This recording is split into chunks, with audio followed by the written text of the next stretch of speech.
E così i sardi si trovarono senza nessuno che li governasse per qualche mese e cominciarono a parlare fra di loro, cercando di spiegare quali erano le motivazioni che li portavano ad essere insoddisfatti della loro vita, il popolo, i feudatari progressisti, i feudatari conservatori, il popolo che moriva di fame. Insomma, cominciarono fra di loro a parlarsi, ma non erano d'accordo. Però era la prima volta che potevano parlarsi senza avere il permesso di doversi parlare. Era già successo appena era caduto l'impero romano, che i sardi si erano trovati soli e avevano detto: e adesso? Non abbiamo più i romani che ci prendono il grano, che dobbiamo fare di questo grano? E qualcuno va: ce la possiamo tenere, perché si può. E così piano piano, cresci, avevano scoperto che sapore aveva la libertà, aveva il sapore del pane, che quando lo facevi te lo mangiavi pure, tu, senza doverlo dare per forza al tuo padrone. Questo allora era così.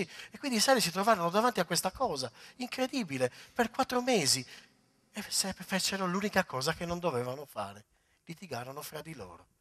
Litigarono fra di loro perché c'erano quelli che dicevano: ma io non sono mai andato a lavorare, perché devo andare a lavorare? Non ci vanno loro a lavorare. D'altronde per diritto divino questo avviene, no? No, ma la rivoluzione francese, la rivoluzione francese. Ragazzi, calma e sangue freddo, insomma, cioè puoi andare a lavorare. Guarda che a lavorare ci vanno loro, non tu. Ma noi veramente vorremmo discutere di questa cosa, silenzio. Insomma, furono questi 3 argomenti principali e così questi moti rivoluzionari in alcune zone della Sardegna, per esempio a Osilo, subito dopo la cacciata, diventarono i moti antifeudatari. Piano piano le persone scoprivano che potevano parlare fra di loro, non solo fra di loro, ma un comune vicino con un comune vicino, e un comune vicino con un altro comune vicino, e con un altro comune vicino, perché dicevano: che cosa ci unisce? Suvvammini. E può bastare questo come lotta politica? Ti ricordi il tempo dei Romani, quando il pane ce lo facevamo, ce lo mangiavamo? Pensate che questi signori feudatari, addirittura c'era uno di un paese qua vicino, un nobile, che si era avvicinato da Alghero a Sassari e faceva pagare ai suoi concittadini, ai suoi servi, il fatto che per venire incontro a loro lui doveva ricevere qualcosa in cambio. Siccome sono venuto vicino a casa vostra, mi dovete pagare. E così questi dovevano pagare. Oppure, per esempio, in un altro paese le spigolatrici dovevano pagare mezzo starello di grano solo per spigolare. O un altro invece dovevano pagare il fatto che i topi mangiavano il grano, per cui tipo come le assicurazioni. Siccome i topi si mangiano il mio grano che tu lavori, mi paghi anche il grano mangiato dai topi. E si inventavano tutte queste cose dicendo che dal tempo degli spagnoli c'erano queste leggi, il trattato di Vienna, bisognava rispettarlo assolutamente. E questi non sapevano che cosa fare e non avevano la conoscenza delle leggi, cercavano disperatamente. Ma cosa successe? In realtà Mansio Balbiano, che venne cacciato dai sardi, la beffa delle beffe, e che aveva finito il suo mandato e che stava arrivando il marchese di Vivalda, che era stato fermato a Livorno perché stava per arrivare in Sardegna. Ha detto: aspetta un po' che questi già si calmano. E infatti il re aveva avuto ragione. Vivalda arriva in Sardegna e arriva cercando di capire che cosa era successo. Si trova le 2 fazioni, una contro l'altra. Lui era un uomo molto pauroso, per cui cerca di capire chi è il più forte, un'abitudine di allora, per schierarsi dalla parte del più forte, da subito. Quindi i più forti in quel momento a Cagliari erano i progressisti, diciamo così, e allora lui si mette dalla parte dei progressisti. Ma cosa avviene? Il Pizzolo, che si stava godendo la cosa da Torino, viene avvicinato dal re, che gli dice: ascoltami bene, Gerolamo Pizzolo. Se tu mi calmi la situazione in Sardegna, io ti faccio intendente, cioè tu dipendi solo da me, e ti do un titolo nobiliare. Cosa ne dici? Mi dai una mano? Ma certo. Saprai calmarmi i tuoi conterranei? Ma certo. Così Gerolamo Pizzolo tornò a Cagliari. Era partito dicendo: non accetterò nessun incarico da questo re, ed era tornato con una promessa del re per una carriera fulminante. Arrivò a Cagliari, si presentò al nuovo viceré Vivalda e dopodiché venne accolto come un eroe, lo presero: ecco l'eroe che ci ha fatto vincere le battaglie. Sembrava che finalmente qualcosa potesse cambiare, e finché arrivarono le nomine. Chiamarono il Pagliaccio, il generale Pagliaccio, e lo fecero diventare, dico Pagliaccio, c'è anche un altro cognome, ma mi piace molto questo generale Pagliaccio, che era il più reazionario in assoluto, che arrivò in Sardegna e dicevano: a questi li spiezzo. Cioè, avete presente Rocky, quello lo spiezzo, arrivo qui, questi, datemi 2 fucili e li spacco in 2. Calma e sangue freddo, che questi sono tosti, calmati un po'. E così gli diedero il capo dell'esercito. Poi al cavaliere Santuccio diedero lo fecero diventare governatore di Sassari. E poi finalmente uscì fuori il nome del capo della intendenza, diciamo quello che governava tutta la finanza in Sardegna, che dipendeva neanche dal viceré, direttamente dal re. Quando uscì fuori il nome di Gerolamo Pizzolo, i cagliaritani si arrabbiarono moltissimo. Ma cosa stai facendo? Avevi promesso che non avresti accettato nessun incarico e guarda che incarico, e oltretutto ti hanno fatto diventare don. Amici, capitemi, sono sceso in campo per voi. È un'abitudine di allora. Lo faccio solo per voi. Lo faccio per la nostra terra. Il pagliaccio andò dal viceré. Io non mi fido di questi cagliaritani. Sono delle lingue biforcute. Questi fingono di essere amici. Datemi la possibilità di farli fuori. Ho una lista. Tenete. Guardate. Vanno fatti fuori questi, e questi, e questi. Prendete. Non ve li posso dare questi uomini, in generale. Ma voi sbagliate. Voi state prestando il fianco a questi rivoluzionari. Ricordate che siete qua per servire il re. Anche voi, Signore. Vi lascio la lista. La lista finì nelle mani sbagliate. I rivoluzionari, come li chiamava lui, videro che c'erano i loro nomi in questa lista. E così il clima a Cagliari diventò ancora di più teso, finché una mattina un gruppo di persone entrarono nella casa di Gerolamo Pizzolo, lo presero e lo spararono in testa nella piazza dove c'era la porta di Santa Cristina. Lo spararono, lo colpirono con le spade, lasciarono il suo cadavere per la strada. E mentre qualche giorno dopo fu il tempo del pagliaccio. Allora la situazione stava diventando ingestibile, sempre più ingestibile. Allora da Sassari il Santuccio scrisse una lettera al re e disse: lo vede come sono i cagliaritani? Sono rivoluzionari. Dividiamo la Sardegna in 2. Facciamo 2 noi buoni e loro i cattivi. Facciamo 2 Sardegne, dateci la prefettura, dateci tutto. E poi noi vi facciamo vedere com'è la cosa. Ci pensiamo noi. Si riunirono in cattedrale con tutti i feudatari, compreso quel famoso, grandissimo, coraggiosissimo uomo, il marchese della Sinara, che era un uomo straordinario, e così fecero un colpo di mano, un po' appoggiati al nuovo governatore del re. Allora era una situazione di tensione, c'erano 2 Sardegne che si combattevano con 2 forme di pensiero diverse. La situazione era ingestibile. Allora il mondo del Cilocco, mandati dal viceré, dissero: andate e sistemate un po' le cose. Arrivarono a Sassari, entrarono, spararono 2 colpi. Il marchese della Sinara, coraggiosissimo coi suoi servi, che prendeva calci nel sedere, come sentì Gesù, scappò e non si fece più vedere. Scappò. Arrestarono il Santuccio, arrestarono della Torre e scesero verso Cagliari, il mondo del Cilocco, con una serie di uomini che man mano che scendevano si ingrossava sempre di più.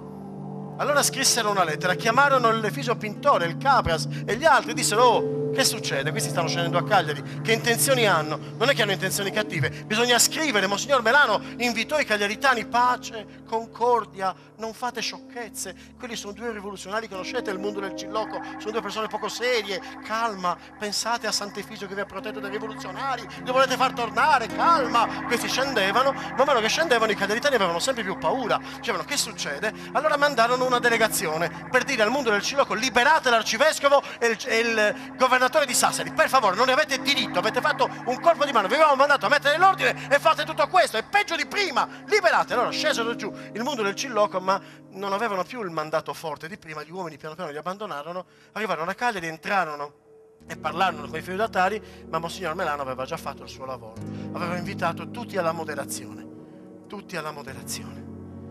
e così anche il mondo del Cilocco vennero, diciamo, quasi vaccinati, in vaccino contro il mondo del Cilocco, e tutto si fermò. Allora chiamarono un uomo che era molto intelligente, ma molto intelligente e poco, troppo intelligente per tutti loro, che era stato silenzioso, equidistante da tutti, era di una competenza straordinaria. Era di buono quest'uomo, aveva avuto una carriera fulminante, già a 22 anni da Cagliari e già insegnava all'università. Università che era stata ristrutturata dai piemontesi, abbandonata dagli spagnoli, bisogna dire la verità. L'unico ministro che capì veramente i sardi fu il Bogino. Noi lo ringraziamo dicendo su Bogino, e invece il Bogino amava i sardi. E fu licenziato da Vittorio Amedeo III, il quale era il re più inetto della storia, che portò i sardi a salire a Sardegna. Quindi, voglio dire, il Bogino aveva ristrutturato l'università, ed era un'università di livello altissimo, tra l'altro, perché vennero i migliori che c'erano in circolazione, Cagliari e Sassari. Giovanni Maria Angioy venne chiamato e gli dissero: voi vi siete sempre dimostrato un uomo seriamente serio, un uomo che non vi siete mai lasciato andare alle emozioni. Vi mandiamo a Sassari, mettete tutto a posto per favore. Ve la sentite? È un'operazione piuttosto complicata.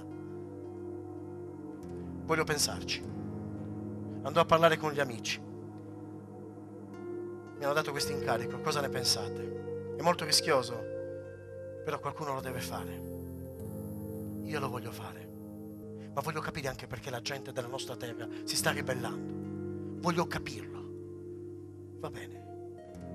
Allora salì a cavallo con un centinaio di uomini e si mosse. La tratta Cagliari-Sassari a cavallo poteva durare 3-4 giorni. Lui ci mise 15 giorni. Perché? Lui ci mise 15 giorni perché quando passava quest'uomo che sapeva ascoltare, perché oggi il lato più rivoluzionario, ed allora lo era ancora, era ascoltare. Perché tutti avevano da dire e parlavano di verità, di giustizia e di diritto, ma lui sapeva ascoltare. Ed era questa la sua generosità. Lo fermarono a Samassi, gli dissero: senti, così, fatemi vedere gli atti. Non ci sono atti. Saliva, lo fermarono a San Luri. Così, i feudatari così. Fatemi vedere come possono fare questo. Non ci sono documenti, dicono che non esistono, che dicono che non li mostrano. Ma sì, cominciò a salire, lo fermarono a Santo Lussurgio. Com'è la storia? Fatemi vedere. E man mano che lui ascoltava, le persone dicevano, perché in Sardegna quando uno sa ascoltare dicono una cosa bellissima, che quando un sardo lo dice questo, non lo dice molto, ma quando lo dice vuol dire che quest'uomo è un uomo. E dice: questo ci ha ascoltato, andiamogli dietro, vediamo che succede. Vi ricordate Forrest Gump? Non parlava e correva, e tutti dietro. Giovanni Maria Angioy andava verso Sassari, e man mano che andava a Sassari ascoltava, e ascoltando gli altri lo seguivano, e gli davano uomini, e gli davano da mangiare, e gli davano armi, e lui saliva verso Sassari. E a Sassari quelli che avevano fatto quel colpo di mano dicevano: no, qua mi sa che questa volta è un po' diverso. Venne perfino qui, e qui ascoltò. E questa è gente che quando uno ascolta, è gente che ti dà il cuore, qui, come in tutta la zona del Locudoro, che si erano messi insieme e si erano ascoltati e si erano parlati, ma erano stanchi di parole, perché allora la gente era stanca delle parole e delle promesse. Allora, lui ascoltò e non disse niente, disse: fatemi vedere le cose. E le cose non c'erano. Allora disse: sì, ho capito, adesso vado, ma noi ti diamo cavalli perché tu hai bisogno di essere scortato, perché le cose belle bisogna proteggerle, sono come di cristallo, e tu per noi sei il nostro tesoro, e noi ti diamo cavalli per andare a Sassari ed entrare come un trionfatore. E allora così a Osilo diedero cavalli, a Santo Lussurgio fucili, a Samassi diedero roba da mangiare, e a Santo Lussurgio altri cavalieri, e da tutte le parti. E in 15 giorni lui entrò a Sassari, e a Sassari, come lui arrivò, potevano tenere le porte chiuse, e invece le aprirono, e lui entrò come un trionfatore. E come entrava, la gente di Sassari andava a vederlo, a toccarlo, come se fosse Sant'Efisio portato da Cagliari a Sassari. Dice: Giovanni Maria Angioy. E lui entrò dentro la città come un uomo che sapeva ascoltare e che sapeva guardare nel cuore delle persone. Entrò dentro la città, la vide la sofferenza della città di Sassari, costretta dai feudatari malvagi che avevano affamato il popolo e lo avevano fregato sempre nella storia, e vedeva gli occhi tristi della gente e la fame. E lui entrò, scese da cavallo, e quando lui scese da cavallo per andare verso la cattedrale, tutti i sassaresi trattennero il fiato così. E lui allora guardò davanti a sé, e allora scesero e cantarono il Te Deum per lui, solo per lui e per nessun altro dopo.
a Sassari Giovanni Maria Angioli si trovò in una situazione disperata.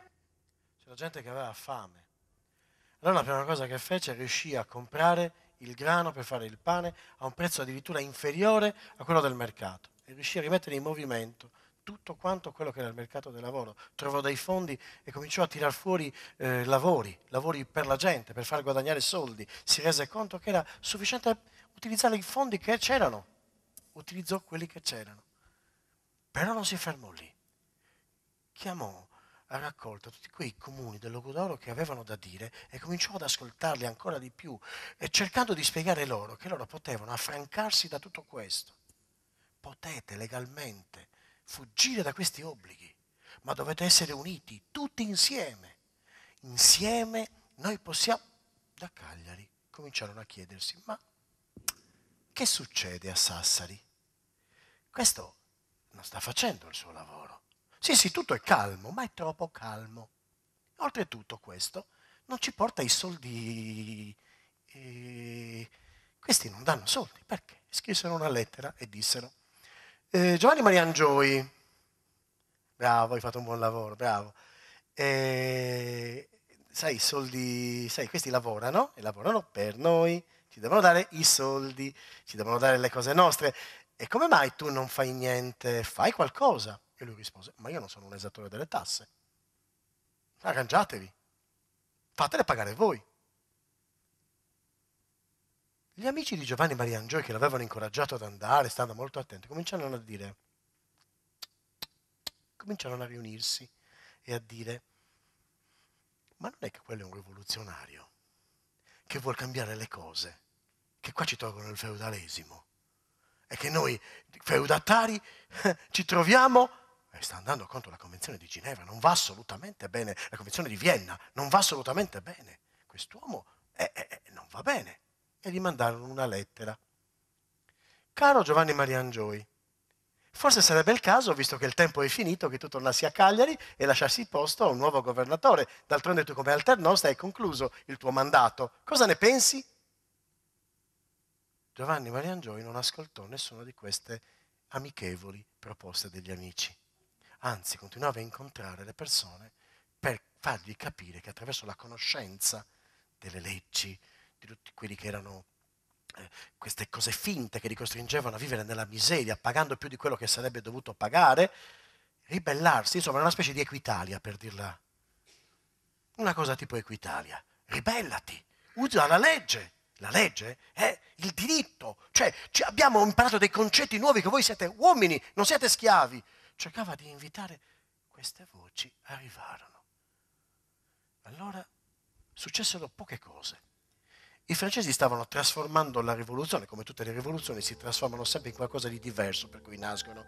Cioè la rivoluzione è come un pezzettino di neve che cade, poi diventa una valanga e poi sfascia tutto. Infatti ecco che sta sorgendo un nano che diventa Napoleone Bonaparte, comincia a comandare le cose, entra dentro il regno di Sardegna, sciuscia tutto, questi non hanno più controllo, lui arriva la notizia e dice vado a Cagliari. In questo momento di debolezza vado a Cagliari. Esce da Sassari, scende da Sassari seguito da molti uomini, a cavallo e armati. A Cagliari si sparge la voce, c'è lo spavento, il viceré non sa che cosa fare. I suoi amici non sono più amici, dicono che questo ci sta sciusciando tutto. Come facciamo adesso?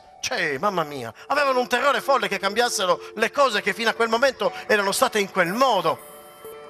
E cominciano a radunarsi fra di loro, dobbiamo fermarlo, dobbiamo fare qualcosa. Nel frattempo Giovanni Maria Angioli continua a scendere e nessuno lo interrompe, anzi tutti lo incoraggiano. Il primo problema però sorge a Macomer. A Macomer lo combattono, lui vince, entra in Oristano fa il primo errore, l'unico, il più letale. Viene a sapere da 2 diplomatici francesi che Napoleone Bonaparte ha fatto la pace con i Savoia e che quindi non sono più in guerra. Automaticamente si rende conto che lo potrebbero attaccare. Allora che cosa fa? Ha un attimo di titubanza, non sa cosa fare. Da Cagliari arriva una lettera, un dispaccio, dove viene detto con chiarezza che lui è decaduto dal ruolo di alternos. Subito dopo arriva una lettera dove c'è scritto ti dobbiamo uccidere e in cambio ci danno i soldi. E vengono incaricati i suoi amici di andare a prenderlo. Allora lui che cosa fa? Non sa che cosa fare. Nel frattempo i suoi uomini sono lì, hanno visto indecisione nel suo sguardo, che non è più lo sguardo di prima del condottiero, e allora hanno paura e cominciano a saccheggiare la città, a rubare il tesoro, hanno fame, hanno paura, non hanno più nessuno che li sa guidare. E allora il popolo si mette contro Giovanni Maria Angioy, che fugge, va verso Santo Lussurgiu, dopodiché corre, passa un po' a casa, saluta i suoi, va a Sassari, aspetta un po' a Sassari, ma non c'è più niente da fare, devo parlare con Napoleone Bonaparte. Sale a Torres, a Porto Torres, va sulle navi, scende a Livorno, cerca di raggiungere a Milano Napoleone Bonaparte, ma Napoleone Bonaparte non ne vuol sapere. Allora va verso Torino, dice devo parlare col re. Forse parlando col re e difendendo la causa che io sto portando avanti, che è perfettamente legale, io non sono nell'illegalità, sono loro nell'illegalità, forse in questo modo potrò dare giustizia alla mia gente. E così lascia perdere Napoleone, che per 2 volte non lo riceve, capisce che non c'è più niente da fare, il trattato di pace lo vincola. Napoleone chiese anche che nessuno di quelli che avevano creduto nella rivoluzione sua venisse condannato a morte, ma i Savoia si guardarono bene da accettare che stava e li ammazzarono tutti. Quindi Giovanni Maria Angioy va verso Torino, sta però giù, non proprio a Torino, giù in una località più giù, in un monastero, viene accolto e lì aspetta di essere ricevuto. Sono che gli giunge voce e lo vogliono arrestare. La fuga di Giovanni Maria Angioy è straordinaria, lo fa in faccia a tutti, lo vengono a prendere con la carrozza. Ce l'avete presente gli inseguimenti delle automobili? Bene, fa in questo modo, davanti a tutti, si cambia, si mette un altro vestito, fugge e va in Francia. Lo volevano condannare e a condannarlo erano i suoi amici che da Cagliari avevano detto: quell'uomo è un millantatore, è un bugiardo. E poiché sapeva bene la differenza fra il diritto e la giustizia, Giovanni Maria Angioy sapeva bene che sarebbe stato il diritto a condannarlo, non la giustizia. La giustizia gli avrebbe dato ai sardi ciò che era giusto avere, che nei secoli era stato negato, prima da spagnoli e poi dai Savoia. Fuggì in Francia, venne accolto da tutto il comitato rivoluzionario che voleva dargli una pensione, ma lui non l'accettò mai. Morì nel 1808 povero, perché aveva speso tutti i suoi soldi, tutti i suoi averi per la gente sarda che lottava contro i Savoia. Uccisero il Mundula, uccisero il Cillocco, la testa del Mundula rimase per anni appesa nella città di Cagliari in una gabbietta, e il Valentino giudicò tutti quelli che l'avevano aiutato, che avevano avuto idee particolari. Uccisero tutti senza pietà, soltanto perché avevano detto: noi abbiamo diritto di giustizia, abbiamo diritto alla giustizia, perché la giustizia bisogna averla senza avere paura di morire. La giustizia è un diritto dei popoli, allora lo era, lo è ancora oggi. Un paio di giorni fa mi hanno intervistato e mi hanno detto: che cosa farebbe Giovanni Maria Angioy oggi?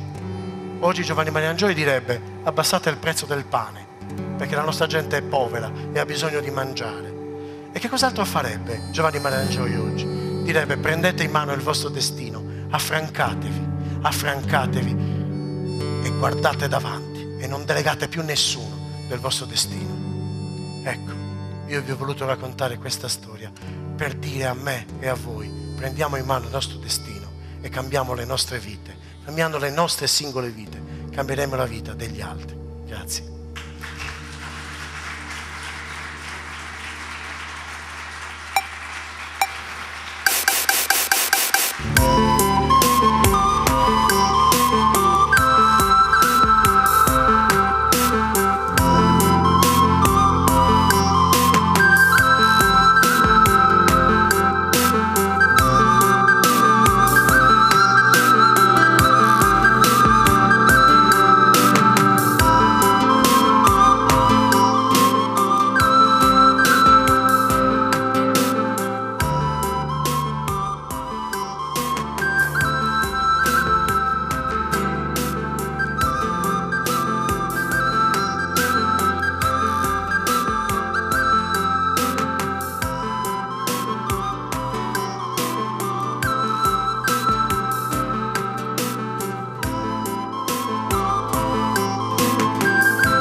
i Basca, che sono come Emerson Lake and Palmer, il meglio che c'è. Massimo Loriga, Nur, Arrogalla, grande, Andrea Congia. E voi. Grazie.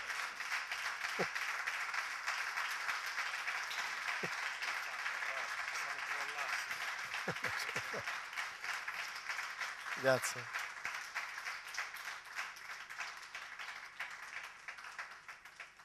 Grazie, questo è il nostro modo di raccontare la nostra storia. Noi non siamo storici, né pretendiamo di esserlo, però vi incuriosiamo e diciamo, vediamo se quello che vi abbiamo raccontato è vero. Magari è un incubo, magari invece siamo tutti quanti in un posto molto bellissimo, straordinario. Scusate, il molto bellissimo mi piace molto, perché è rafforzativo, assoluto. Magari ci svegliamo e diciamo, ma se snarendi. Invece la storia bisogna studiarla, perché la storia è nostra. Dobbiamo strapparla dalle università e darla in pasto alla nostra gente, perché se no noi le cose non le sappiamo e pensiamo davvero che Gigi Riva è stato un eroe sardo. Signori, grazie, buonanotte.